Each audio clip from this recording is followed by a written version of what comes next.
السلام علیکم، E9 news reporter سے میں ہوں سعید الرحمان۔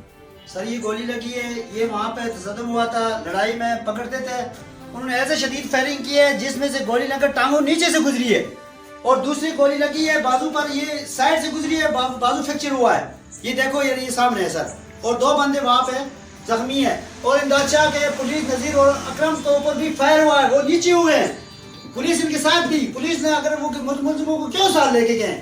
ان کو نہیں لے جانا تھا، ان کو پتا ہے کہ مستقیل ہے، ان پر فائر کریں گے، پولیس کا کام ہے، انداچا نے کیوں لے گیا ان کو نہیں لے جانا چاہتا، خود جانا چاہتا، وہ 10 دن کے بعد گرفتار ہو جائے، 20 دن کے بعد کوئی مسئلہ نہیں، جو دو زخمی ہیں ان کو کدھر کدھر گولیاں لگی؟ اس کے سر پر لگی ہوئی ہے کہ نیچے ٹانگ پہ۔